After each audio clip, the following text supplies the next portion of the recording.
Espero se encuentren muy bien el día de hoy, 2 de junio del 2023. Yo soy Adriana Lourdes Bautista Jaimes, su asesora en la unidad curricular Derecho Procesal Penal. Con respecto a la unidad curricular Derecho Procesal Penal, en el aula virtual se encuentra el programa académico, así como el plan de evaluación. Se dividió ese plan de evaluación en 4 unidades, las cuales pues van a ser evaluadas a través de 4 compromisos académicos, entre ellos un cuadro comparativo, donde ustedes van a establecer los principios y garantías procesales con una ponderación del 25%. El procedimiento ordinario se va a desarrollar a través de mapas conceptuales, las 4 fases del proceso, con una ponderación igualmente del 25%, los procedimientos especiales y recursos a través de un análisis reflexivo con una ponderación del 25% y un estudio breve del sistema de responsabilidad penal de adolescentes y un análisis práctico del COP, que se va a evaluar a través de una prueba escrita cuyos lineamientos se encuentran en el aula virtual, a los cuales pues, ustedes deben realizar la prueba, leerla, con base a las clases que yo di, pues desarrollarla, y bueno, pues esa también tiene una ponderación del 25%. El programa académico como tal, según la universidad, pues tiene 3 unidades: las fases del proceso, los sujetos del proceso y las generalidades del proceso. Sin embargo, pues como son 4 compromisos, pues yo los dividí esas unidades en 4 compromisos de cuadrados. El día de hoy, pues vamos a revisar algunos, lo que son los principios del Código Orgánico Procesal Penal, entendiéndose que el derecho procesal penal es ese conjunto de normas procedimentales, es una norma objetiva porque efectivamente indica cómo se debe seguir el proceso penal.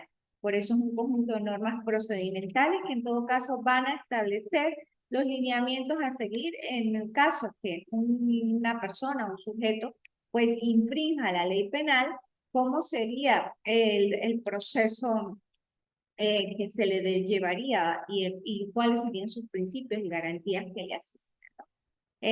Igual el Código Orgánico Procesal Penal, que es la norma adjetiva procesal por excelencia venezolana, pues se le aplica el sistema de responsabilidad penal de adolescentes. Por eso ustedes es muy importante que tengan en cuenta que es un código que no solamente es para jurisdicción ordinaria, sino también es un código para jurisdicción especializada, y esto aplica al sistema de responsabilidad penal de adolescentes, inclusive a la ley orgánica del derecho de las mujeres a una vida libre de violencia. Está su propia ley, así como la ley orgánica para la protección de los niños y adolescentes, pero la norma adjetiva procesal penal por excelencia, pues el Código Orgánico Procesal Penal. Y por normas de remisión, pues hacemos uso del código. Así, lo que es el proceso penal o el derecho procesal penal abarca todo ese conjunto de herramientas donde vamos a distinguir y establecer paso a paso las instituciones procesales pertinentes en cada fase del proceso. Eso es lo que distingue al derecho procesal penal del derecho penal general y del derecho penal especial, que ustedes pues ya lo vieron. Así las cosas, vamos a empezar con los principios y garantías procesales.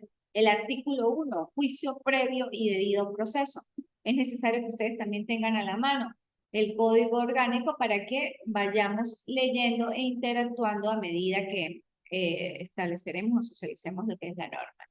Juicio previo y debido proceso. Dice así: nadie podrá ser condenado sin un juicio previo, oral y público, realizado sin dilaciones indebidas, sin formalismos ni reposiciones inútiles, ante un juez o jueza o tribunal imparcial, conforme a las disposiciones de este código y con salvaguarda de todos los derechos y garantías del debido proceso, consagrados en la Constitución de la República Bolivariana de Venezuela, las leyes, los tratados, convenios y acuerdos internacionales suscritos y ratificados por la República. Su mismo nombre lo dice, es un principio de garantía procesal, juicio previo y debido proceso. Nadie puede ser condenado sin un juicio previo, oral y público realizado sin dilaciones indebidas. Es una garantía justiciable, efectivamente, de que va a estar inclusive ante un tribunal imparcial donde se va a dilucidar sobre su inocencia o sobre su culpabilidad. Ejercicio de la jurisdicción.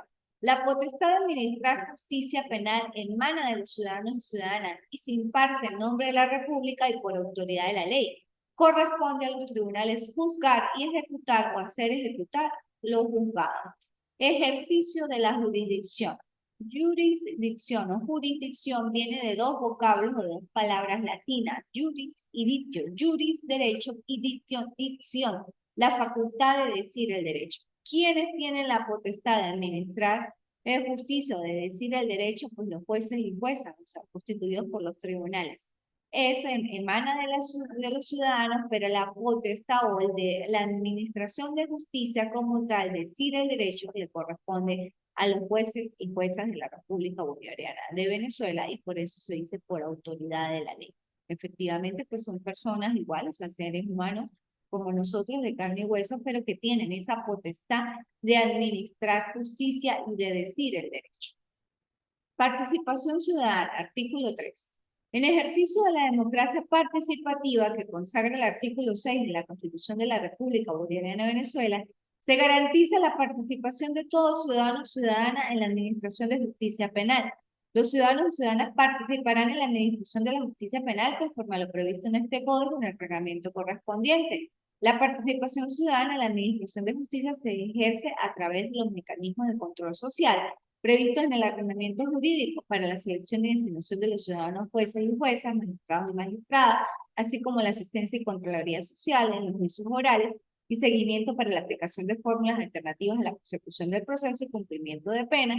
Sin perjuicio de lo previsto en el presente artículo, la ley podrá establecer otros mecanismos de participación ciudadana entre los tribunales con competencias especiales. Esto se toma mucho en cuenta en los procesos comunales cuando efectivamente pues ellos ayudan o coadyuvan al sistema de administración de justicia a tratar de vigilar el cumplimiento de ciertas medidas. Por eso pues la participación ciudadana a través de esos consejos comunales se instaura, se implementa, inclusive en el sistema de responsabilidad penal. Uno de los integrantes del sistema de responsabilidad penal son los consejos comunales. Autonomía e independencia de los jueces. En ejercicio de sus funciones, los jueces y juezas son autónomos e independientes de los órganos del poder público y solo deben obediencia a la ley, al derecho y a la justicia. En caso de interferencia en el ejercicio de sus funciones, los jueces y juezas deberán informar al Tribunal Supremo de Justicia sobre los hechos que afecten su independencia a los fines de que la haga cesar. Es una garantía procesal dirigida pues a esa autonomía e independencia que deben tener los jueces en el momento de dictar resoluciones. Autoridad del juez o la jueza. Los jueces y juezas cumplirán y harán cumplir las sentencias y autos dictados en ejercicio de sus atribuciones legales. Para el mejor cumplimiento de las funciones de los jueces y juezas y tribunales, las demás autoridades de la República están obligadas a prestarles la colaboración que les requieren en el desarrollo del proceso. En caso de desacato, desobediencia a la autoridad o incumplimiento de la orden judicial, el juez o jueza tomará las medidas y acciones que considere necesarias conforme a la ley para hacer respetar las que consideren necesarias, para hacer respetar las que consideren necesarias conforme a la ley y el cumplir sus decisiones. Cuando el juez o jueza aprecie o observe la comisión de algún hecho punible con ocasión del incumplimiento de la orden, está obligado o obligada a notificar inmediatamente al Ministerio Público de los efectos legales correspondientes. Esa autoridad del juez, pues, se extiende hacia los demás órganos de seguridad del Estado, que son auxiliares en el momento de la administración de justicia, y que pues coadyuvan a esa autoridad del juez y jueces y de los jueces, en consiguiente a los tribunales de la República. Obligación de decidir. Los jueces y juezas no podrán abstenerse de decidir sobre pretexto de silencio, contradicción, deficiencia, oscuridad o ambigüedad en los términos de las leyes y retardar indebidamente alguna decisión. Si lo hicieran, incurrirán en denegación de justicia. Efectivamente, ningún juez puede negarse a emitir una decisión, una resolución con base a que hay ambigüedad, a que hay deficiencia en la escritura, a que no entiende efectivamente la petición, sino tiene que dar oportuna respuesta y eso va marcado o en relación con el artículo 51 constitucional, que es el derecho de petición. Efectivamente, los jueces de la República tienen la obligación de efectivamente dar una oportuna respuesta a las peticiones, solicitudes que les ingresen a ellos en el despacho jurisdiccional. Juez o jueza natural, artículo 7. Toda persona debe ser juzgada por sus jueces o juezas naturales y en consecuencia nadie puede ser procesado ni juzgado por jueces o juezas o tribunales ad hoc. La potestad de aplicar la ley en los procesos penales corresponde exclusivamente a los jueces y juezas y tribunales ordinarios o especializados establecidos por las leyes, con anterioridad al hecho objeto del proceso. Efectivamente, todas personas tienen el derecho a ser juzgados, procesados por sus jueces naturales, que es un tribunal ad hoc que se constituye en ese momento para ese caso particular. Aquí, pues, efectivamente, prohíbe que se constituya un tribunal ad hoc para casos particulares. Hay diferencias en esas constituciones. Es muy diferente cuando se nombra a un juez para conocer determinado asunto producto de una reposición o inhibición. No es un tribunal ad hoc, es un juez que se nombra para un caso determinado, que son dos cosas diferentes. Presunción de inocencia.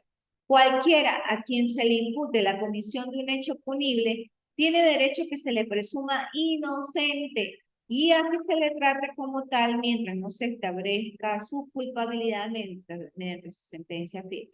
Efectivamente, toda persona se presume inocente mientras que se demuestre lo contrario y exista una sentencia definitivamente firme que hace ver su culpabilidad. Ese es un principio y una garantía inclusive constitucional. Afirmación de la libertad.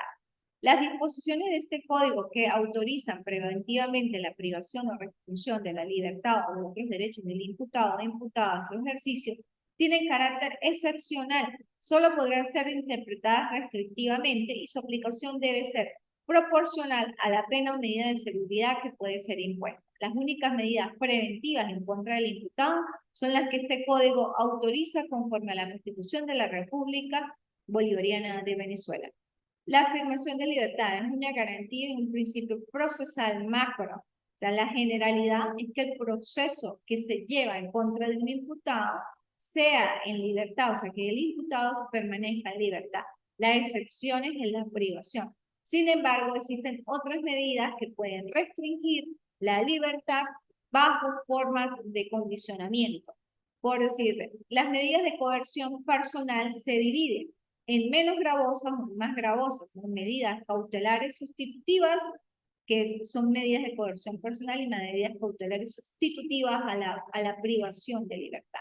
Esas medidas de coerción personal van dirigidas a regular o a salvaguardar o a asegurar las resultas del proceso, a los fines pues que el imputado o imputada no se va del proceso, y esto con estas medidas de coerción pues de una otra manera tienda a asegurar la comparecencia de ese imputado o imputada a los sucesivos actos procesales.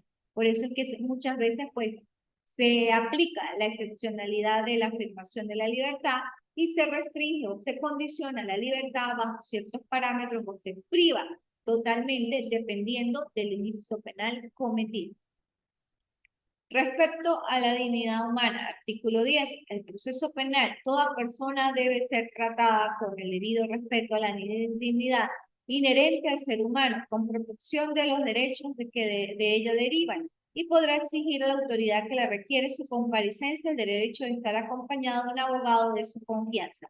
El abogado requerido en estas circunstancias solo podrá intervenir para garantizar el cumplimiento de lo previsto en el artículo 1 de este código, que cuál es el juicio previo, pero lógicamente ese respeto a la dignidad humana también es constitucional, debe ser tratada con el debido respeto al ser humano, con protección de todos los derechos y garantías que le asisten. Titularidad de la acción penal, artículo 11. La acción penal corresponde al Estado a través del Ministerio Público, que está obligado a ejercerla, salvo las excepciones constitucionales y legales. Defensa e igualdad entre las partes. Con respecto a titularidad de la acción penal, ¿a quién le corresponde el ejercicio de la titularidad de la acción penal? Al Ministerio Público. Él es el órgano investigador, en que en todo caso pues va a recoger y recabar todas esas evidencias y elementos de interés criminalístico que se pueden presumir que esa persona, imputado o imputada, tiene pudiera tener responsabilidad en ilícito que presuntamente cometió o se le envió. ¿Okay? Pueden existir suficientes elementos de culpabilidad que comprometan pues su acción, su actuación. Defensa e igualdad entre las partes. La defensa es un derecho inviolable en todo estado de grado del proceso. Corresponde a los jueces y juezas garantizarlo sin preferencias ni desigualdades. Los jueces y juezas y demás funcionarios y funcionarias judiciales no podrán mantener directa o indirectamente ninguna clase de comunicación con alguna de las partes o sus abogados o abogadas sobre los asuntos sometidos a su conocimiento, salvo con la presencia de todas ellas. Efectivamente, eso es un derecho que le asiste y un derecho también constitucional que le asiste al imputado o imputada en los actos iniciales del proceso, a estar efectivamente defendido y asistido por un abogado de su confianza. Finalidad del proceso. El proceso debe establecer la verdad de los hechos por las vías jurídicas y la justicia en la aplicación del derecho, y a esta finalidad debe atenerse al juez al adoptar su decisión. La finalidad del proceso penal y de todos los procesos es la obtención de la verdad, y efectivamente esa verdad o establecerla pues debe ser por las vías jurídicas. Cuando hablamos de vías jurídicas, pues son los medios o los mecanismos procesales legales y legítimos en los que se incorporan todos aquellos elementos o pruebas para dilucidar su culpabilidad o su inocencia. No pueden subvertirse o no pueden incorporarse elementos que no estén incorporados por las vías jurídicas idóneas. Pero la finalidad del proceso como tal es establecer la verdad de los hechos. Y eso es lo que busca, en todo caso, el operador de justicia. Oralidad. El juicio. El juicio será oral y solo se apreciarán las pruebas incorporadas en la audiencia conforme a las disposiciones de este código. Entonces, efectivamente, el proceso penal es oral, salvo el sistema de responsabilidad penal de adolescentes, que el juicio es oral, pero es reservado, pero también es oral. O sea, no salvo. Quise hacer alusión en que en el proceso penal para jurisdicción ordinaria es público, mientras que el sistema de responsabilidad penal de adolescentes es reservado o privado, que es el siguiente artículo que habla de la publicidad. El juicio oral tendrá lugar en forma pública, salvo las excepciones de ley. Excepciones de ley cuando se traten delitos contra la nación, o usted declarando un menor, o se diluciden aspectos que van contra la moral o son de la moral y las buenas costumbres, pues el juez puede efectivamente que sea a puerta cerrada, que eso lo vamos a ver en la fase de juicio. La excepcionalidad también, ya la publicidad no opera en el sistema de responsabilidad penal de adolescentes, como indiqué hace unos momentos, sino ya el juicio es oral, pero es reservado o privado. Inmediación. Los jueces o juezas que han de pronunciar la sentencia deben presenciar ininterrumpidamente el debate y la incorporación de las pruebas de las cuales obtienen su convencimiento.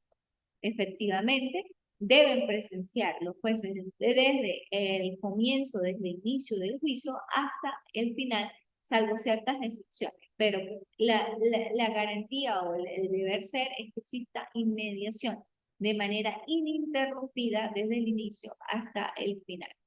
Concentración. Iniciado el debate, este debe concluir sin interrupciones en el menor de días consecutivos posible. Lo que es inmediación y concentración lo vamos a profundizar en la fase de juicio. Contradicción. El proceso tendrá carácter contradictorio. Cuando hablamos de carácter contradictorio es porque sí existen figuras antagónicas o dos partes con dos intenciones o proposiciones diferentes. ¿Cuáles son las partes con esas dos intenciones o proposiciones diferentes? En primer lugar, el fiscal del Ministerio Público como titular de la acción penal, que pese a que tiene dualidad de funciones, o sea, debe obrar de buena fe, es principalmente acusador. Es el acusador y es el que va a establecer y demostrar, tratar de demostrar, pero sí caracterizar y señalar todos aquellos elementos que pueden comprometer la responsabilidad penal del imputado o imputada. ¿Y cuál sería la otra parte? Pues la defensa, ¿Y cuál es el rol de la defensa? Pues tratar de excluir todos aquellos elementos que señala el fiscal o que le está indicando el fiscal a su defendido o defendida.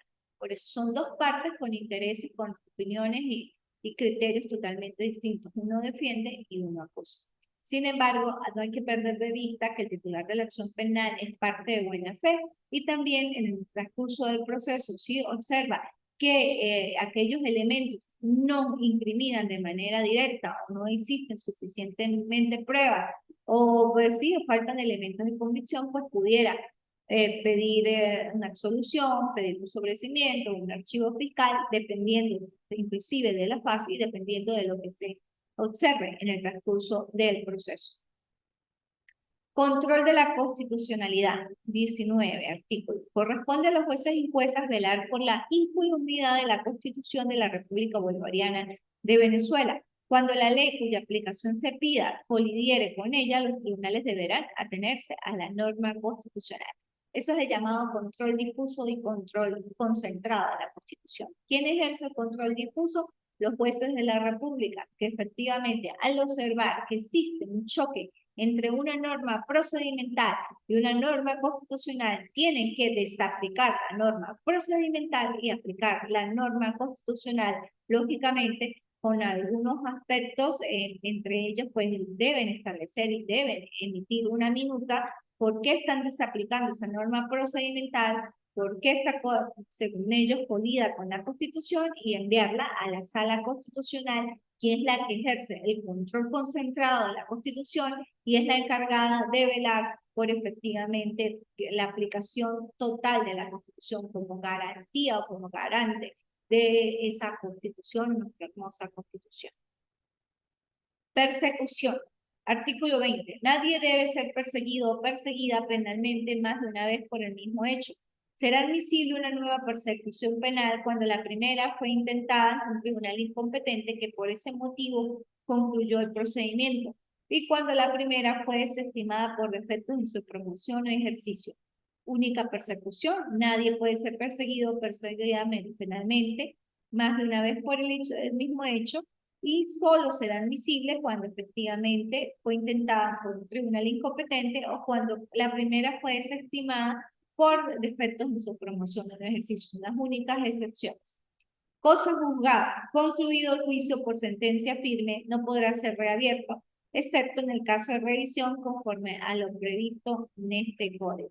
Efectivamente, hay cosas juzgadas formal, cosas juzgadas material, que lo vamos a profundizar en las diferentes fases, y al existir cosas juzgadas, porque efectivamente los lapsos procesales para recurrir pasaron, y la persona pues no interpuso ningún tipo de recurso y quedó cosas juzgadas, o sea, firme la decisión.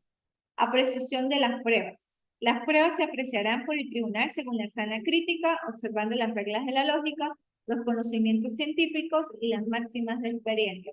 Esas son las premisas por las cuales pues, el juez o jueza debe apreciar las pruebas, observando las reglas de la lógica, los conocimientos científicos, las máximas de experiencia y la sana crítica. Por eso el juez tiene y debe conocer en un mundo de manera integral lo que es el derecho. Lógicamente que los jueces pues no pueden sabérselas todas, sin embargo pues deben tener un vasto conocimiento en diferentes áreas para poder apreciar las pruebas, para poder tomar una decisión basada en la justicia y en la equidad.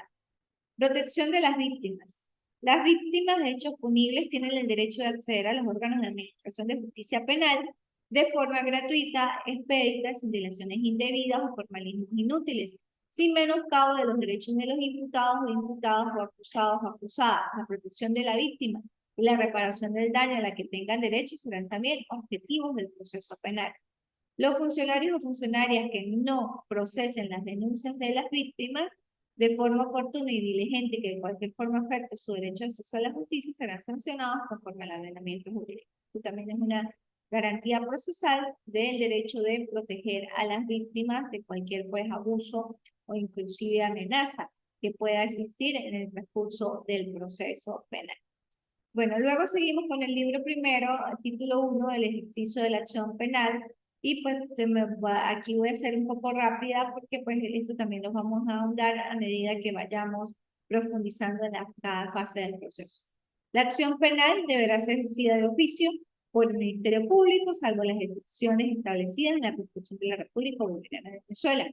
Existen delitos de instancia privada que solo podrán ser ejercidos por la víctima. Las acciones que nacen en los delitos de la ley establece como instancia privada y su enjuiciamiento será conforme al procedimiento especial regulado en este código. Cuando es un delito de instancia privada, la misma norma lo indica. Casi siempre lo indica, o sea que por lo menos las amenazas son un delito que opera o es de instancia privada. Sin embargo, para la persecución de los delitos de instancia privada que atenten contra la libertad, indemnidad, integridad y formación sexual previstos en el Código Penal, bastará la denuncia ante él o la fiscal del Ministerio Público o ante los órganos de la Policía de Investigación Penal competente, hecha por la víctima o por sus representantes legales o guardadores, o sea que ella fuera entredicha o inhabilitada sin perjuicio de lo que dispongan las leyes especiales. Cuando la víctima no puede hacer por sí misma la denuncia o la querella a causa de su edad o su estado mental, ni tiene representantes legales, o si estos están imposibilitados o imputados en el delito, el Ministerio Público está en la obligación de ejercer la acción penal, la acción, lógicamente, y el perdón, desistimiento o renuncia de la víctima pondrá fin al proceso, salvo que fuere pues menor de 18 años. Pero eso lógicamente, porque ustedes también ya me imagino que lo que pasaron en materias anteriores y bueno, lo vamos a también a profundizar en las diferentes fases.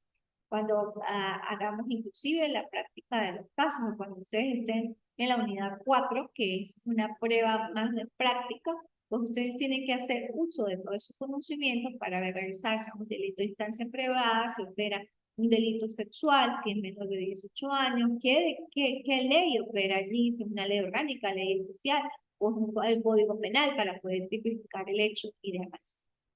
Delitos enjuiciables solo previo requerimiento de instancia de la víctima. Los delitos que solo pueden ser enjuiciados previo requerimiento de instancia de la víctima se tramitarán de acuerdo con las normas generales relativas a los delitos de acción pública.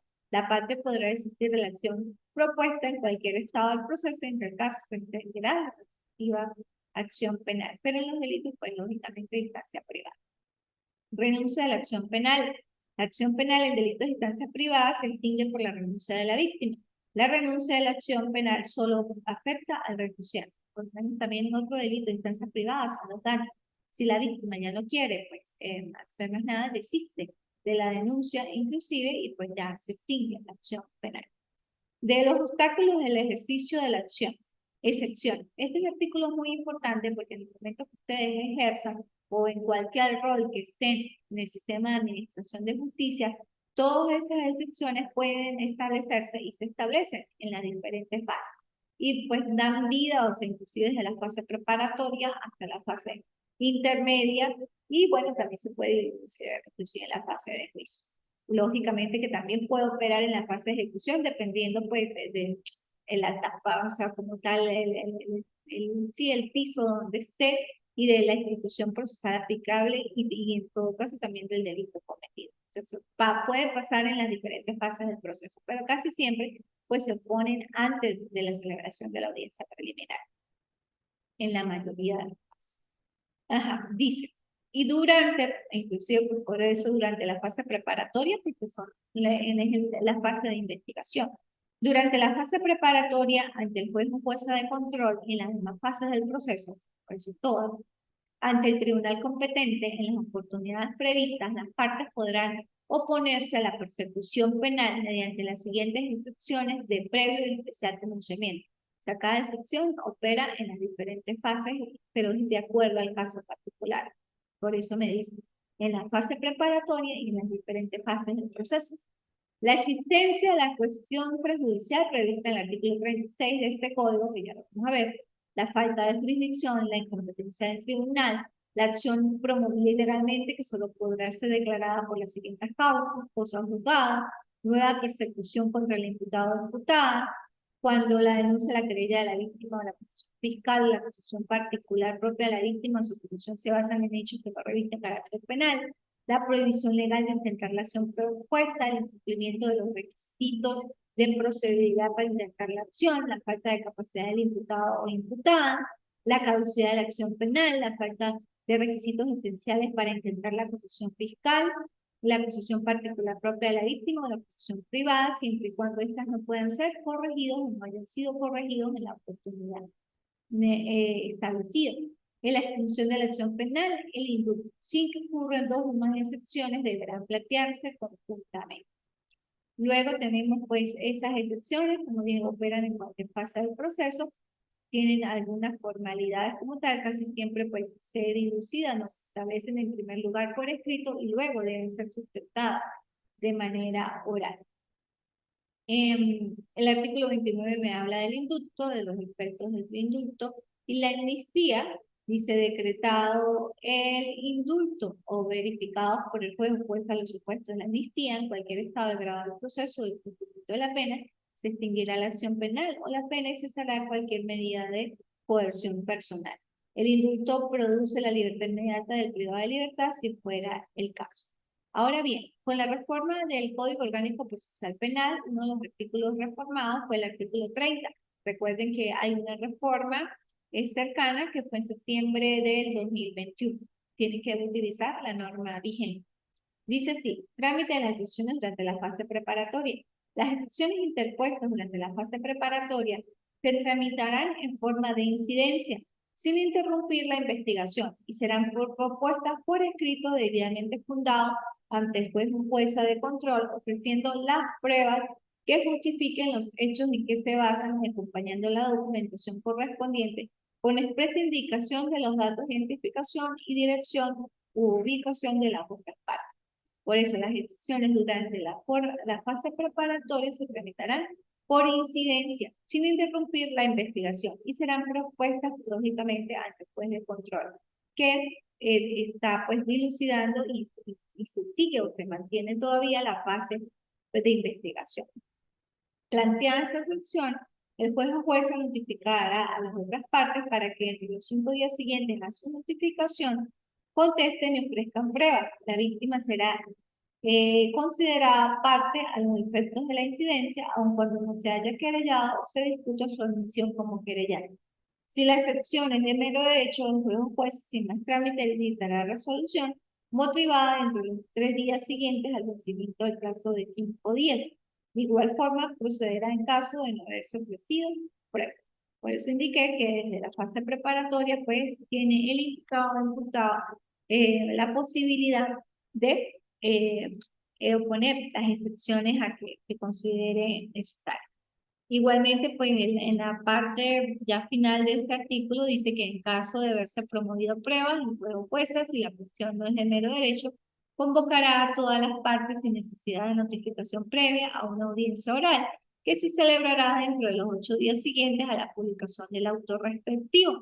En esa audiencia se establecerá o las partes expondrán oralmente sus alegatos y presentarán sus pruebas. Al término de la audiencia, el juez o jueza resolverá la excepción de manera razonada.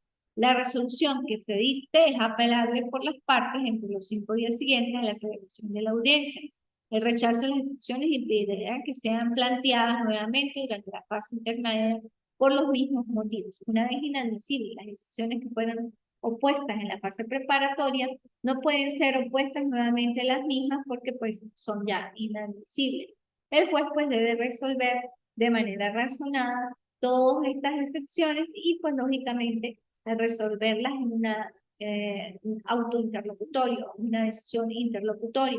Y como es interlocutoria, pues una apelación de auto, la apelación que prospera o que procede allí.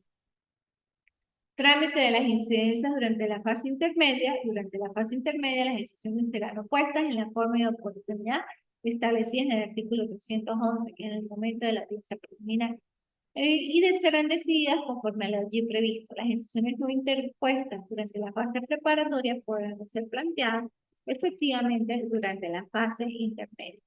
Y el artículo 311 me habla de las facultades y cargas de las partes, que es hasta el vencimiento del plazo fijado para la celebración de la audiencia preliminar, pero eso lo vamos a ver pues en la fase intermedia.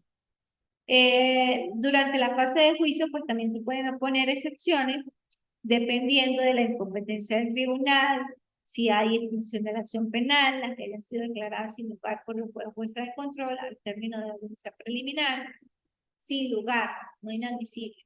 Las excepciones durante esta fase deberán interponerse por la parte a quien corresponda en la oportunidad señalada del 327, que son los lapsos procesales. Y bueno, el recurso de apelación contra la decisión que declare sin lugar las decisiones solo podrán interponerse junto con la sentencia definitiva. Resolución de oficio, el juez o jueza de control el tribunal competente durante la fase intermedia o durante la fase de juicio oral podrán asumir de oficio la solución de aquellas excepciones que no hayan sido puestas, siempre que la cuestión por su naturaleza no requiera la instancia de parte. Una excepción de oficio pudiera decirse la extinción de la acción penal por su prescripción. O sea, opera pues una extinción, hay una prescripción evidente y pues lógicamente el juez debería decretar ese ofrecimiento, igual que se puede operar de oficio. Efectos de las excepciones están en el artículo 34, por decir la del numeral 1, señala el artículo 36, la del numeral 2, el artículo 36 es la prejudicialidad civil, que efectivamente si existen cuestiones que tengan civil, pues ese sería el efecto. El numeral 2, remitir la causa al tribunal que corresponda. La del numeral 3, remitir la causa al tribunal que resulte competente y poner orden al imputado o imputada si estuviera privado o privado. La del numeral 4, 5 y 6, el sobreseimiento de la causa. Tenemos la extensión jurisdiccional, que dice que los tribunales penales están facultados para examinar las cuestiones civiles y administrativas que se presenten con motivo del conocimiento de los hechos investigados. La prejudicialidad civil, que si la cuestión se refiere a una controversia sobre el estado civil de las personas que pese a encontrarse en curso, aún no haya sido dilucidada por un tribunal civil, lo cual deberá acreditarse el proponente de la cuestión consignando copia certificada íntegra de las actuaciones pertinentes. El juez o la jueza penal, si la considera procedente, la declarará con lugar y suspenderá el procedimiento hasta por el término de 6 meses, objeto de que la jurisdicción civil decida la cuestión. A este efecto deberá participar de oficio del juez civil sobre estas circunstancias para que esta o la tenga en cuenta a los fines de la celeridad procesal. Lógicamente que entre los jueces debe existir comunicación, sean que tengan diferentes competencias, pero si el juez penal observa que puede existir prejudicialidad civil, pues lógicamente debe notificar o hacerle el conocimiento por oficio de que lleva abierto un proceso penal y que está en espera de su decisión para tomar una decisión pues también más ajustada en el momento adecuado. Y está el juzgamiento de altos funcionarios y altas funcionarias en el artículo 37, que dice cuando para la persecución penal se requiera la previa declaratoria de haber mérito para el enjuiciamiento, él o la fiscal que haya conducido la investigación preliminar se dirigirá al fiscal, a él o la fiscal general de la República a los efectos de que ésta o éste solicite de ser pertinente la declaratoria de haber lugar en el enjuiciamiento, hasta tanto se decida la instancia judicial correspondiente o cualquier otra instancia establecida por la Constitución de la República Bolivariana de Venezuela, las de los estados u otras leyes, no podrá realizarse contra un funcionario investigado actos que impliquen una persecución personal, salvo las decisiones establecidas en este código. La regulación prevista en este artículo no impide la continuación del procedimiento respecto a los otros imputados. Esto en el caso del juzgamiento de altos y actos funcionarios, y lógicamente es un procedimiento especial que lo vamos a desarrollar más adelante, pero sí que tiene sus connotaciones y particularidades. Bueno, esta es aquí la clase de hoy. Vamos con la frase que yo les indiqué en el plan de evaluación. Y esta es por Séneca, dice, para eliminar malos hábitos hay que restregar mucho tiempo las costras del alma hasta conseguir que desaparezcan.